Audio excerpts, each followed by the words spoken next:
Today's show brought to you in part by GoToMeeting. For a free 30-day trial, use code podcast at gotomeeting.com.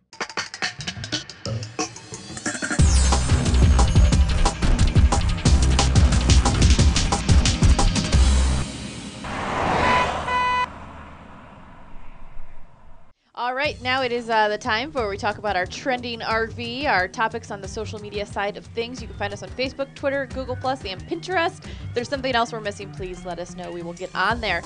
First up, something I tweeted out this last weekend, just kind of a question. And Andy, I think I told you about this product last week, and I'm just a little curious if it's practical, it's not practical, if it's one of those things where we've got the solution to the problem you don't have. You know? Okay. It's clever, but I don't know. You hope they do well. It's the RV rug keepers. A rug keeper. Rug now, keeper. Maybe you can explain what that does. So, if you're RVing, you might have an outdoor rug that you would put underneath your stair step, or as you exit the RV and as you enter the RV. Okay. And a lot of people use rocks to keep that rug down if it's windy or whatnot. Yes. Yes. This is a decorative rug keeper. It keeps it down. They've got different they've got animals and things like that, and it's just a very heavy. It's 100% recycled rubber, which is good. But they're weatherproof, easy to stack and store, and they will not move on the rug or carpet, making it highly wind resistant. Not only do they keep your rug in place, but they're also aesthetically pleasing. So they've got a few different kinds of shapes, in which I don't think is actually on here. Patent pending on this. What do you think, Andy? Well, I think that I'm not sure that this is a really big problem, but I could see how it would be useful. And it's kind of like the same technology that you use to keep a rug from slipping on a wooden floor or something, right? Yeah, exactly. It's just it's novel. It's like we said, we hope they do well. It's just something that I saw and I thought, I'm not an RVer, so I don't really know how big of a problem this is. We get a lot of emails from you all telling us what they are and what they aren't, but let me know your feedback on that. I'm just a little interested. That's the Rug Keeper. Check it out. We've got the link on the show notes. Next up is something I retweeted from Just 5 More Minutes in our Airstream. We've talked about them a few times. They will be joining us here in the near future. Monica of Just 5 More Minutes in our Airstream was featured on Feed 52, the Tiniest Kitchen. Now, we've talked about Monica before, and she is an incredible, incredible cook, and she makes amazing meals in her Airstream. And so she was featured as in the Tiniest Kitchen because they said, if you can believe it, Monica cooked this celeriac soup in this thing. And this thing is an Airstream. And the kitchen, of course, is not all that large.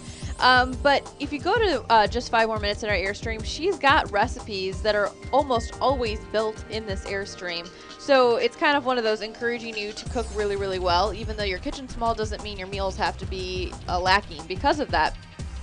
And she's quoted in this article saying that she absolutely adores her kitchen, and sometimes she'll even cook in the Airstream if it's parked at home. And they asked her why. She says the generous countertops, big double sinks, the abundant storage, the 3-range gas cooktop, and my handy little oven with an awesome broiler with real flames. Plus, cleanup is a breeze. And what she loves most about her Airstream kitchen is that everything has its place, so there's no need to keep things all over your countertops, which I think would almost be an advantage to something small. I have just downsized my living, and what I had to do is get rid of the junk, get rid of the clutter, and I only have what I need. And Andy, I'm really finding out that this is the best. It's awesome because everything's organized. You know where it's at, and I think a lot of RVers can relate. So what do you think? I suspect that, for example, we were working here for the weekend, and I was instructed to bring a cookie sheet over. And there's 3 or 4 cookie sheets there in the cabinet. I just grabbed one that looked fine to me, and it turned out that was not the right one. And I was like, well, we never use this. Well, why do we still have it? Well, we have room, but in the RV you wouldn't have room, and so the obsolete cooking accessories and so forth, I suspect, have to disappear pretty quickly. They probably do, and that's something that I am very much in love with, a certain product of kitchen utensils, and I have way too many. And some people were very happy recipients of some of those, but I thought I haven't used this for a while, and I think as you go and you get an RV, and we've talked with like the Winds and a lot of people, it's just like, I don't need this. It's getting rid of the clutter, and I think it was, oh goodness, why am I'm going blank right now. Anyways, one of our guests. One of our guests. It's Monday. I'm sorry, but they just said it's so liberating. Therapeutic. Yeah, it's liberating just to get rid of all the junk and just move forward. So, just an interesting little article there, and it's encouraging that you can cook very well in your RV. All right, something I posted on Facebook this weekend was, Andy, you'll like this one. It's all about technology. It's 10 ways technology will change travel by 2020. And we've talked about this, Andy. We've had conversations, there's been articles, and the guy who wrote this article says that when in 2006 he was a freshman in college, or he says freshman, I'm assuming college. Facebook was huge, full-length movies streamed instantly to my computer. My cell phone took 1.2 megabytes of pictures, and it's like this. I mean, technology moves in dog years, as we said. And now they're talking about how that's going to influence our travel as well. So they said in 2012, flying cars. So if I look at the calendar, we're in 2012. Probably a little bit different than the Jetsons, but there will be flying cars. In 2013, they're talking about speech-to-speech translation. Yeah, I've got some of these pulled up over here. And there's the flying car. Okay. It's like a transformer. It is, but I think $270,000. It's a little salty. It's more than a little salty, but it certainly looks novel.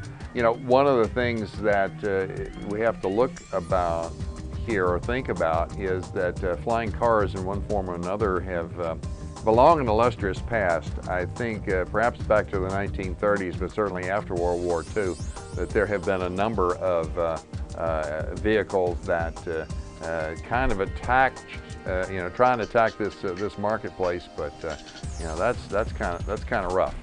But some of the other things that they talk about could be a lot more affordable and a lot more useful.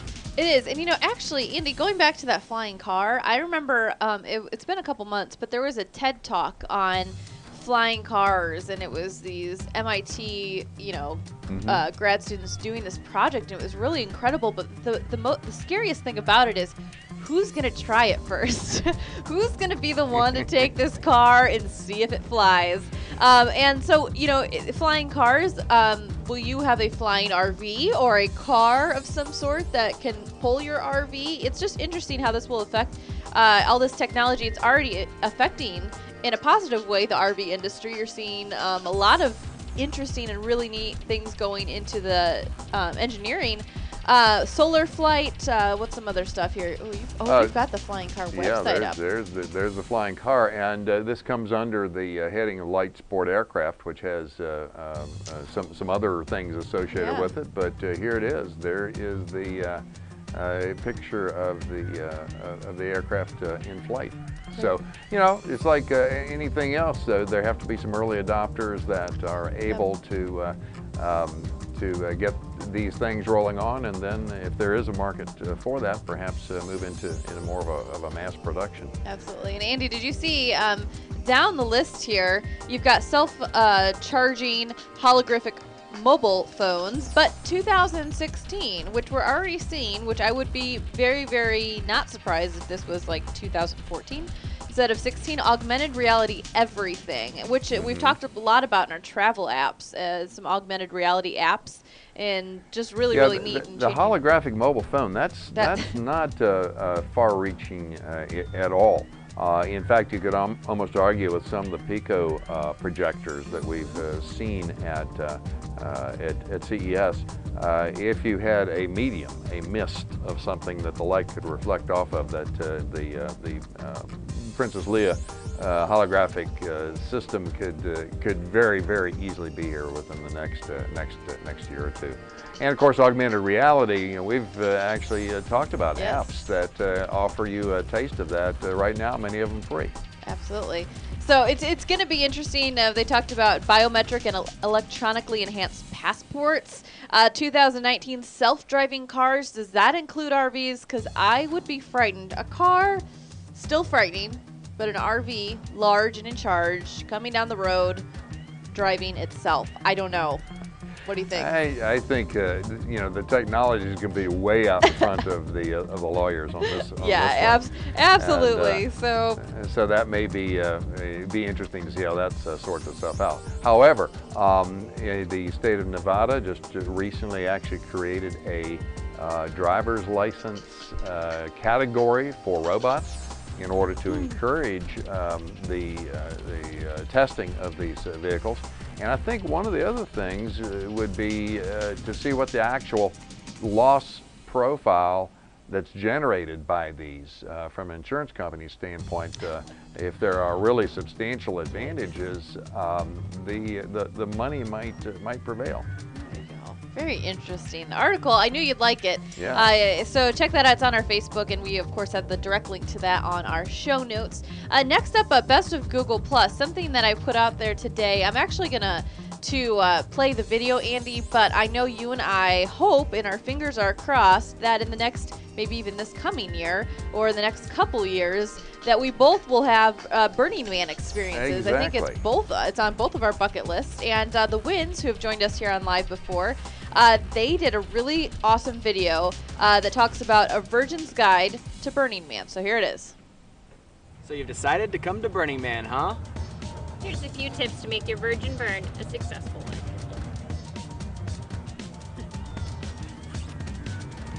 Bikes are a great way to get around the city, but there are a few things you need to know, like fat tires and a fat seat so your butt doesn't hurt by the end of the day.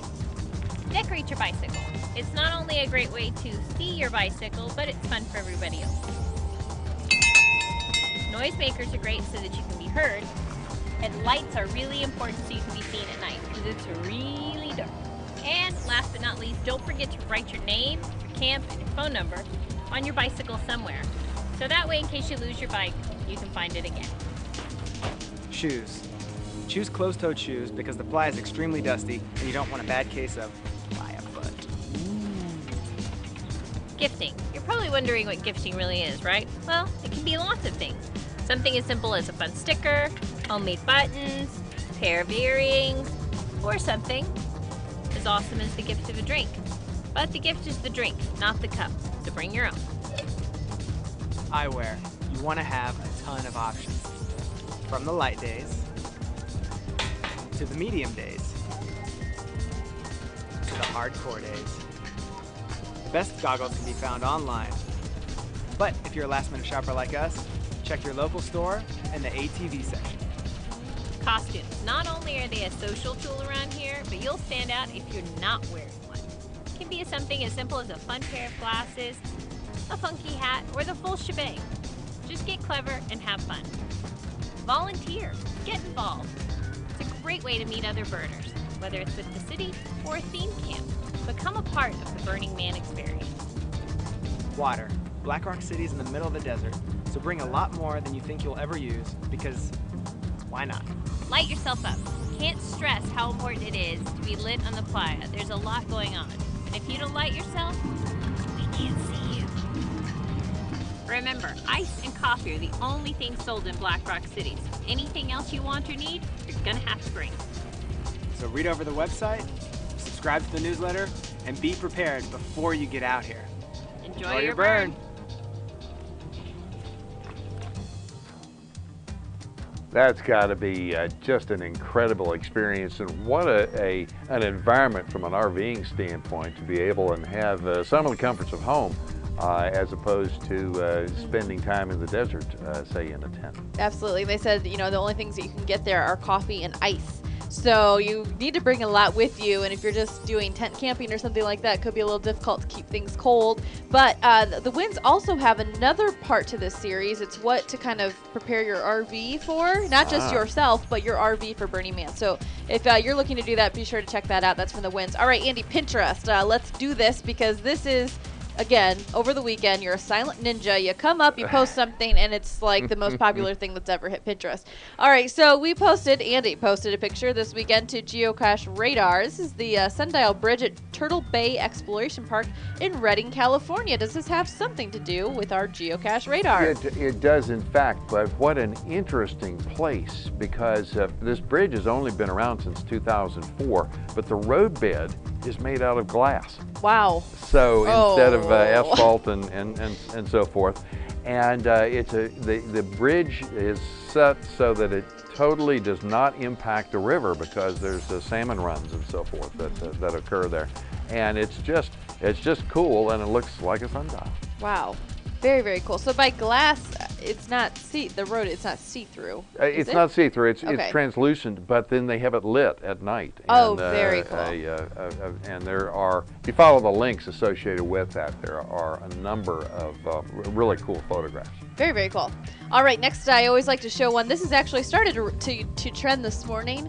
This is actually a picture of a DSLR camera, but it's linked up to our tips on your DSLR controls from What's Wrong with This Picture. So really practical tools if you're a DSLR owner and want to know how to use it better. This is a great something to pin on your board to kind of a go-to if you have a question about anything. But like I said, posted this morning, already got some really good traction, so check that out. Of course, all of our shows have their own board on our Pinterest. We can check us out at pinterest.com/RVNN.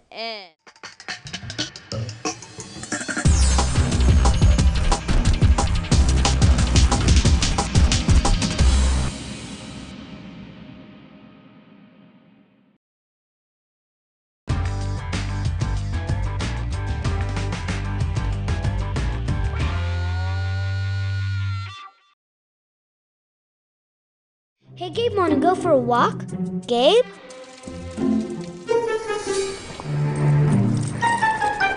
Gabe? Gabe?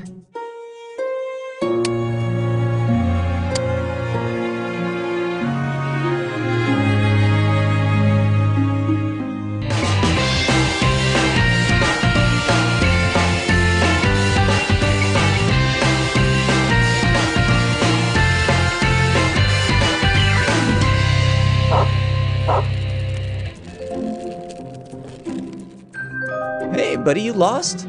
Hold on. If your pet is the adventuresome type, be sure he's connected to Pet Hub. A quick scan using any smartphone shares your pet's vital information so that even his wildest escapades have a happy ending. Pet Hub, reuniting pets with their families. Come on, Gabe, let's go home.